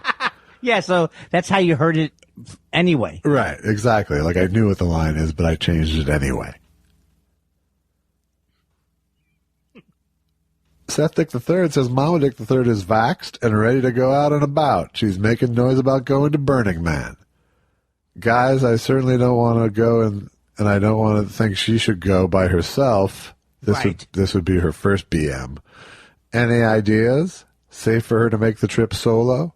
No. Definitely, you should send your mother to Burning Man. Well, it's definitely going to be fine. By the way, they canceled Burning Man this year again. Is it the second year in a row? Yes, it is. Wow. I mean, it's online. It's virtual Burning Man. Oh, okay. I'm never going to go. I think I missed it. Doctor, I have virtual burning. Annotated MST says, since Josh is going to be a writer on the upcoming newest MST3K episodes, will you try and add a role for Andy? If so, what do you think you'd like to have him appear as? Yeah. Why don't you add a role for me, Josh? I will, yeah. Sure. That's going to happen. Jewbot. Here's Jewbot. It's okay, Servo. I'll sit in the dark. Anything? I was gonna riff on this movie, but I didn't want to have my mouth full, so I haven't eaten in 3 days, baby. There's no way if you haven't been into that show from the beginning that you could start now. It's you'd be too worried about missing things. What do you mean?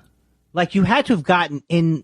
Okay, I don't think I have a good argument. You're saying that this show is incapable of attracting a new fan, is what you're saying? No. Any show that has a big cult following, that's based on not just based on the history and Well, I don't know. I know virtually none of the references to the show because I watched virtually none of it once I left, and virtually none of it that I was on. Right, but I wasn't making the more cruel joke, which would have been made no sense anyway. Yeah. Why would I make fun of something more successful? Oh, I would if it's like Adam Sandler. But I like Mystery Science Theater. I'm just trying to see why I'm horrible. Why? I think it's because you keep talking. I'm revising my theory of Andy Kindler. If I you're actually you're right, because when I stop talking, 60% of the time I do completely forget what just happened. Right. So I don't bring any negative energy to the moment. It's like noisy juggling, kind of. You mean too much patter? No, just you can hear it. You have to keep going or you fuck it up. That's how I feel with stand-up. I know the last bit. I probably have done an extra 4 years trying to make the last bit funnier. Noted Texan Energy executive says, what's the most underrated Elvis Costello album or project? For my money, it's Trust. That said, Punch the Clock and Goodbye Cruel World have great songs not served by production. I will give this totally over to you because I don't have a strong enough opinion about it. I love Elvis Costello, but I don't have a strong enough opinion about the topic. Well, I'll go point by point, I guess. First, I have a hard time with the concept of underrated. Especially for Trust, because everyone loves that album, and it's a pretty popular album, I would think. Yeah, I would say Trust is among the ones that people would mention if you're a long-time Elvis Costello fan. I would say, but if I had to pick something that I feel like more people should talk about, maybe Brutal Youth. But I actually like I don't mind the production on Punch the Clock, but that may just be because when I heard it, I was too young to think about production. Ah, that totally makes sense. Because it wasn't until many years after. Actually, that's not true. It was while I was listening to Jim Croce that the arrangements eventually drove me crazy because they were all an acoustic guitar with an acoustic guitar lead over the acoustic guitar. All right, which is what you want to do on a 4-track. That's the kind of thing I'm doing, baby. Are you kidding me? That's probably one of my only songs I'll be focusing on. And I'm also going to try and do a cover album of Cat Stevens so people can remember that he was more earnest at that point. Maybe if you could just add another 20 years to him. Until I got hurt. I was looking. I was the same as you until I got hurt. Until I got hurt. Now I'd like to do Grandfather and Son. I knew your father. He was much younger than me. And I know he'd be sad to listen now. There's a way that your aunt has kept your father's still. I couldn't even do parodies. How can I try to explain that you shouldn't record your stuff again? You don't sound as excited as the first time. That's one of those songs that's kind of like, it's not as bad as 1,000 Pounds of Bananas, but it very quickly could be. Yeah.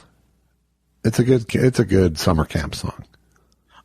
When I was 10, I thought that was, I thought that was what the life was about. Yeah. Such a deep song. Right. It's toe dipping into philosophy.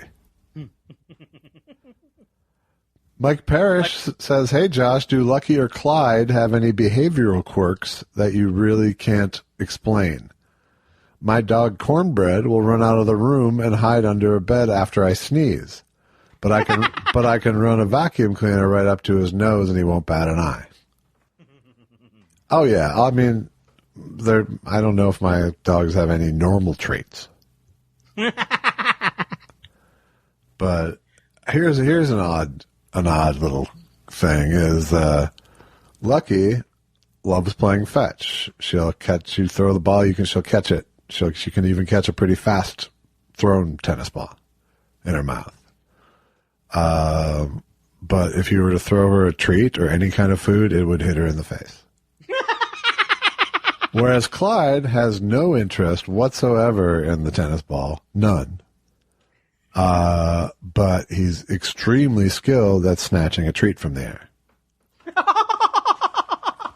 That's enough. That's the reason right there to have two doggies. Yes.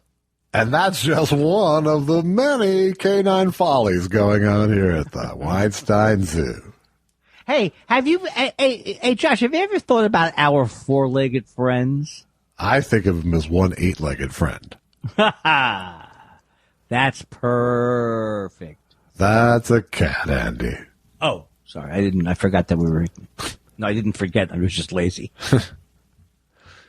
You're having pet shop PTSD. Here, King. Here, King. That time Cloris Leachman fucked me over. Oh my God! Don't get me started on her. I was going to tweet about it the day she died. That's what a petty person I am. But I think I'm actually not that petty. I think if you have no, don't sell yourself short, Andy. No. But I'm just a slight defense. When you have OCD, you always imagine yourself the worst thing that you could do. Right. You know what I mean? Sure. So you don't always do it. Yeah, you can't. So it's not safe to say I almost did it. Right. True. You thought more. It would. Yeah, yes. It occurred to you. Yeah. Yes. Just like if someone. I'm sorry. Go ahead. Oh, here. Let's do someone else's sting.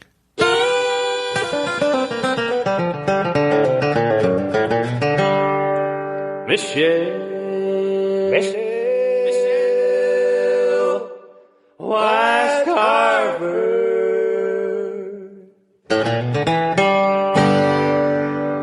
Michelle, you are so lovely. You are the love of my life. Of all the Carvers I have known, you're the wisest of them all. I'm sorry, Michelle. I don't feel so good. So my voice was, I'll do better next week. I love you, Michelle, like the wind loves the trees, and like the birds love the bees, and like... You just named four things that don't actually love each other. You go together like oil and water. You're the salt in my tea.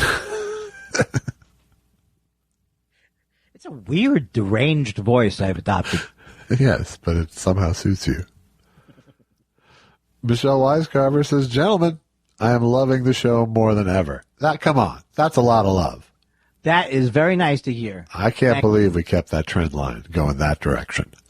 And holy shit, Josh, the bumpers are great. Also, 7 Steps Down is my favorite song of yours. Thanks for including the demo version last week. Loved it. All right, I feel good. I feel good now. This is fantastic. You know, you don't like to toot your own horn, but you should accept when other people are tooting your horn. I do. Thank you, Michelle. I don't know why I have a faint thing of like, thank you, Michelle. I'm right and he's wrong. Yeah, well, you know, you just went way out on a limb, and then she came in with a compliment from me. So I can see how you might feel a little bit scorned. A little spurned. Stephen Elton Yates says, Krypton is a chemical element with atomic number 36. It is a colorless, odorless, tasteless gas, and that is often used in fluorescent lamps. If you could consume movies, music, and TV from only 1 year, what year would you pick? Oh, that's easy. No, I have no particular year. I would probably, I don't know, 66. Nope. I just pulled it out of my ass. You know what the problem is? While he was saying that, all I could think of was whether Krypton was named after the Superman thing. Yeah, I don't know. Probably. Well, it is a relatively recently found. Did not know there was anything named Krypton. No, I think you know, I never thought of it, but in fact, you're probably right that that it was discovered post the 1930s invention of Superman. Right. And so, but that doesn't explain why then I allowed that to just make my mind go paralyzed and just think of that. No, it doesn't really. But then again, it could have been well known and they just used it. Right. Yeah. Well, obviously the prefix KRY, it stands for the element of salt. I can't do improv, I decided. I can't even do it at all. Yeah, okay. Yes, and you're right. Yes. What was the next word after yes? Mother. Mother. So 1 year. I'm going to sort of randomly go 82. I think that's a good year because you got New Wave is tearing up the charts. You got your REM. You got your Police. Elvis Costello. Yeah. I think that's a good year. I wasn't even trying. I think if I had to pick a 5-year period, it would be 77 to 82. You wouldn't, doesn't that cut off a lot of the 60s people? I don't care because I really, in my mind, I was like, you have to keep the 60s. It's just a rule. Yeah, no, I don't. My God, I wasn't alive then. I have no allegiance to it. I never thought of it that way. Esai 76 is back to say, Josh, I am so thankful and as part of the audience, so lucky you are part of MST3K's new season. Your ability to write a killer joke, one-liner, or observation is invaluable. Here's hoping there's lots of zeros in your check. Why, thank you, sir. Now we're talking. That's got to put a bee in your bonnet. Yes. Thing you get along. So as it stands now, I'm doing one episode. So there's a chance I may write some more, but as it stands now, I'm going to be doing one. Let's start a writing campaign. See? Greg Kelly says a recent non-spiral podcast highlight was hearing Sally Struthers bash Rita Moreno on Maron's show. Feels like a 7-parter on FX. Anyway, did James Mason work with either of these talented performers and have any thoughts? I never thought of that, Josh. Have you thought of that? I have thought of that quite a bit since the nightmare. That was my time with both Sally and Rita. Both of them you didn't like. I did. Well, to her credit, it wasn't really Sally Struthers' fault because I did a 3-episode. I was signed up to do a 3-episode arc on Gloria, the short-lived spin-off, as her cranky boss. Wow! And then she apparently had a tantrum and wanted an entirely different job, and I became inappropriate. Is any of that true? No. Oh. Was there a show named Gloria? I believe there was. That part is true, I think.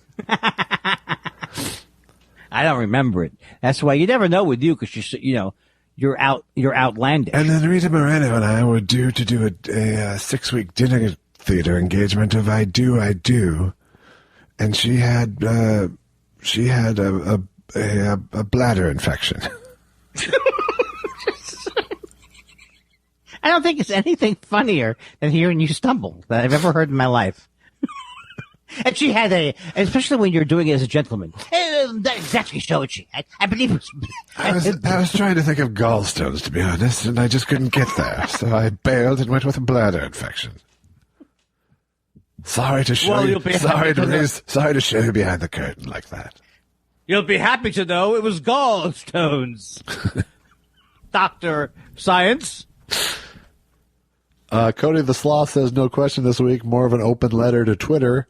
I think Thought Spiral is better than sex. Have sex with me and find out why. Oh. Wait, is he pitching that as a slogan? That's his open letter to Twitter. I love it. I'm all for it. But if you go to Twitter jail, don't come crying to me because it's very, very, what's it called when it's sexual in nature? Risque? I was thinking of saucy. Bawdy? Bawdy. Louche. Louch. Loge. What is it? I don't know. Very lounge. Mr. Bob says, what do you think is the best way to attract an older, newly divorced woman? Say, like, I don't know, Melinda Gates? Well, first, if you're writing her, use Google Docs. She's going to be... Now, there's a lady who's going to be suspicious as a single lady. Yeah. You look great tonight, Melinda. Hiram Stoneface says, more Kindler after dark. Oh, okay. I kind of faintly remember this as a joke. I went blue the other day. I don't remember what the tweet was. Well, you did a set last night, didn't you? Yeah, that was fun. It was at the thing called the Nowhere Comedy thing. It's just the thing I liked about it was they set it up, and all I had to do was tweet about it, and I even did tweet about it a few times. So yeah. I always have fun at I joke about it, but to me, there is something very comforting about not having to leave, and you've got all kinds of services, and you can keep notes, and I don't feel although you do feel the pressure when you don't hear laughs, always. Yeah, but you don't there's no electricity. Yes. You mean that there's no, nervousness? Yeah, I mean, for good and bad, there's no electricity. Right. Yeah, you can't make it, you will not achieve, if you want to achieve the goal of making it just like a live show, you will not achieve that goal. Right. But it is a third thing. Exactly. Why am I laughing? I'm having fun, though. I'm not laughing because I'm on something. That's good. Mark Devo Devlin says, I respect you both greatly as comedians, but Andy trying to navigate PC culture last week with a serious head had me in stitches. Reminded me of the dialogue between Ricky Gervais. Actually, forget about it. Really enjoying the TS overhaul. The new stingers are great. Hey, I can't defend anything on Twitter, so I'm just glad whatever it was is over. Right. I mean, I do want to talk, if we do the show, I do want to talk about Ricky Gervais and Sam Harris's thing, because it's funny that those two would be doing it. You did the other night at great length. Oh, I'm not saying do it now. Oh, okay. I'm just saying, I was actually thinking about the future. Okay. Like, when it comes this summer, I'm not going to be afraid. I still am fascinated by how horrible he is. So I guess you could say, hey, why don't you save it, because there's a question coming up about this. Okay. All right. Pete the Bobcat says, remember that time Larry King filled in for Jim Morrison? That audience didn't even know they needed their dusky jewel plucked. I don't think is this a true story? I don't know. No, it's not a true story, first of all. Thank you. Let me jot that down. I could do my impression of Jim Morrison as Larry King if you want. Oh, yeah, please do. Milwaukee, hello. Is the caller there? What's your question for the Lizard King? Milwaukee, I want to kill you.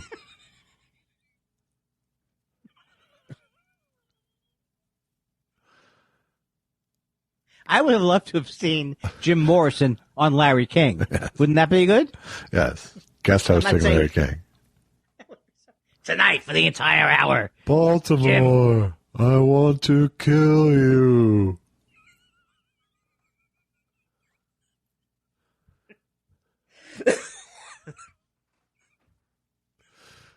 Chaotic Neutral says, hey guys, last night I heard Ricky Gervais and Sam Harris have a new podcast where they talk about not believing in God, the afterlife, or entertainment.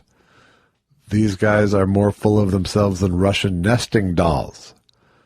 Love the show, Andy. You were great. I think that means last night's show. Yes, and it was very exciting because I could see Chaotic Neutral in he could see me. Well, I don't know if it's great that everyone can see each other because I'm not a fan of that, but I liked seeing him when I wanted to see him in a voyeuristic way. Yeah. So that was fun. I do like seeing faces laugh a little bit. I like it more than just speaking into the void. Speaking into the void it's like the either way on that continuum is like you don't want like 75 faces in your face and you hear them all, but knowing they're there and seeing them is good. Guy Incognito says, in addition to the many achievements under Paul Lynde's umbrella, I heard he called color commentary with Vin Scully on the infamous Buckner game. Can you imagine such a thing? I can't because I was just maybe so busy. Now coming to the plate, it's Mookie Wilson, the last hope for the New York Mets. I don't see anything standing in the way of Mookie in this third out. There's a hit, an easy grounder to first base. Apparently, Buckner thinks it's no trouble anything but. Oh, that's disgusting. He didn't get down on it. You know how I like to go down on it. Oh. That's okay. I'm sure people will forget very soon. It's not like a life-defining play or anything. On to the next. Wow, it's like a time capsule. I dove in. Come on, you got to give me credit for diving. Oh yeah, you were both feet in, and I was afraid I have to fish you out. Mab 516 inoculation. They may have wanted to say May. I don't know. Says, any chance you two will start sharing breathing space one night a week soon? I started the show pre-pandemic. I think I like being able to hang up too much. That's true. I don't want. I would have to physically remove him from my house to do the same gag in person. I like so much of once you get over all the things. Yeah. About it. I mean, it's the same chemistry. I always know what Andy's not thinking. I thought you hung up. I thought you were gonna. No, it's just. Oh, yeah, but this is, I like when people, in cable news, you're supposed to say this, Josh. You go, good question. Excellent question. All right. Now, we'll do something together, but probably it'll be like a party. All right. A dinner, maybe. Actually, that question got me just to thinking in general that people I can see are starting to put their feelers out, but I'm not quite ready to do anything social or anything. I'm not getting on a plane yet. Yeah. I still think everything's wait and see. All right. I mean, you got a fucking vaccine, so. Well, what are you saying about that? I'm saying, maybe it's time to live in less fear because you're vaccinated. Yeah, but it's going to depend on the area that I'm going to travel to at that time. Like, I wouldn't go to Canada now. Well, no, because you'd have to quarantine for 2 weeks. No. Canada's not doing well. Right, and you'd have to quarantine for 2 weeks once you got there. Well, I think people would prefer that on this side of the border. But you're vaccinated, Andy. I am vaccinated, but that doesn't mean that if you're vaccinated, that doesn't mean that you can't. I guess I couldn't catch it, or there's very little chance that you pretty much can't catch it, and you certainly can't die from it. Well, they're saying that's 100%. Right. That's what I'm saying, too. But I would say, I'd be the one guy who go, oh, yeah, they did say that. Oh, what are you here for? I can't breathe. You know what this is, Andy? Andy, this is why economies don't recover. It's people like you. All right. I'm just being honest with you, Josh. I love you, and I will get back out there again. But right now, I'm not ready to get back out there, and it has affected me. The quarantine has affected me. Not everyone's entered the quarantine at age 53 and exited at 65. So it's different from me. You make your own decisions. I understand. In all seriousness, take your time, friend. Ah, that's why we're. Hey, how about we change the name of the show to The Buds? I like it. Richard Cole says, I have almost every REM, Bob Dylan, The Beatles, and U2 album. Do you have a complete or mostly complete collection of any artist's work? Dylan, The Beatles, REM, Steve Earle, Tom Petty, Grateful Dead, and others, but not millions of others. Elvis Costello. But I don't think you do. Do you have every Elvis Costello album? All the ones I want. That's not the question. That's not the question. The question is literally about, do you have complete or mostly complete collections of any artist's work? Oh, I don't. I say I have mostly complete collections of all of those people. What's the last Elvis Costello album you bought?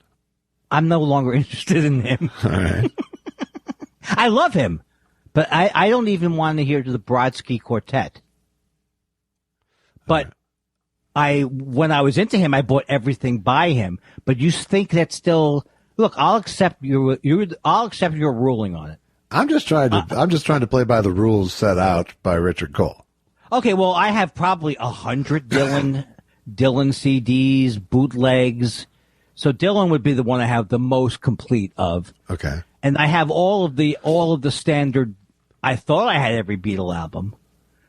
And with everybody else, I'm sure that there's a lot of holes, but I wouldn't go further into it. Right. Because it would be depressing. You'll never do it because you're Apple Music. I will never, if anything that I haven't bought yet, yeah, it's going to go unbought probably. Right. I certainly had a complete Beatles collection. I probably had close to a complete Simon and Garfunkel and Paul Simon collection. There's shorter lived groups like Talking Heads that was easy to. Oh, me too with Talking Heads. I had everything by them.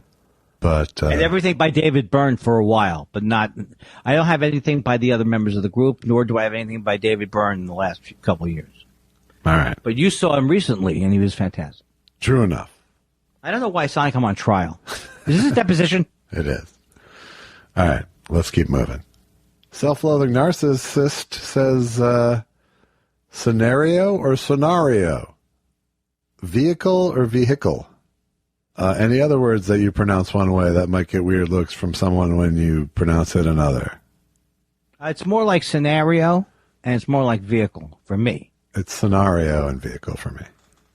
Well, because you want to be a hoity-toity man. Oh, look at me, I'm from the upper classes. You say sabotage. I say sabotage. Who are these people saying sabotage? Spock, sabotage the system. Spock, sabotage the system. It's getting crazy now. Yoshi Yamamoto.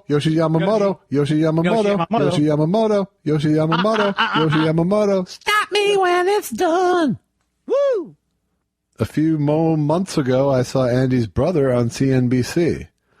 Not only does he have deeper pockets, he also has a deeper voice. Much less Jewish than Andy, and more generic, gruff New Yorker. Sounds like a Nazi, doesn't he? I noticed his brother does not have as much of a Semitic look as the Jew Kindler does. He is less of an embarrassment to his people. Yes, he could pass for it. Oh, why did I adopt your voice? I had my own thing going. Thank you for watching my brother. I think he's excellent on the show. Yes, I mean, Yoshi, your point is taken. He's much more appealing than Andy. What? Yoshi wasn't saying that. Yoshi, yeah. Yoshi, you know what's happening. And Yoshi, thanks for the thing. And yes, I'm finished with I'm pretending that I have a secret thing going on with Yoshi. Yoshi also says the building I live in has a dedicated Shabbat elevator. That's great. Other than pockets of Miami, New York City, and Israel, where do you think these are installed, and have you ever seen them before? This is very interesting. You should bring this up because Toledo, Ohio has the most Shabbat elevators per square mile. Per Judah? For the uninitiated, I don't really exactly know what it is. Does it operate manually, or it just stops on every floor so you don't have to press anything? That's what it does, yes. Yeah. So it's kind of a cheat. It's kind of a cheat, but so much of that is a cheat. Yeah. You know what I say? Let's let it go. So much of these 6,000-year-old rules that have been adopted for modern life are kind of a cheat. But but some of them are clever, like having an elevator that just keeps running and opening the door on every floor. True. Plus, I have a matzo maker. His name is Jaime. Meow.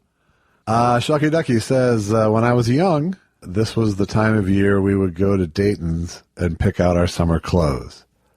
I can still hear my mom's voice before every potential purchase, a resounding, "Is it pricey?" You know what? I'm sorry, is it done? It's done. Shucky Ducky, I don't recognize the name of that store. That was our local Macy's, essentially, was Dayton's. Oh, I never knew that. Of the Dayton Hudson Corporation. Well, Hudson I've heard from Hudson Bay, but that's not the same thing. But yeah, or I am Hudson, Dayton's was the sort of, it was more, I guess it was the more upscale of the local department stores. I love to hear, for some reason, I guess that's my going on the road. I love, for something, I'm always fascinated by the local names of places. And they own Target, or they owned Target until they became the Target Corporation, but Target sprang from Dayton's. That's amazing. For some reason, I would hate to be in charge of a name of a organization named Target, or I got nothing. Literally, I have nothing. Why at the last goddamn letter did I have to try to enter into nothing? All right. Yeah. Well, that's exactly right. It's just like you to miss on a bullseye joke. If you'd like to support this madhouse, go to buymeacoffee.com/thoughtspiral and buy us a coffee. If you'd like to support Andy, send him prayers. Also, if you would like to me to hang up on you, please call 1-800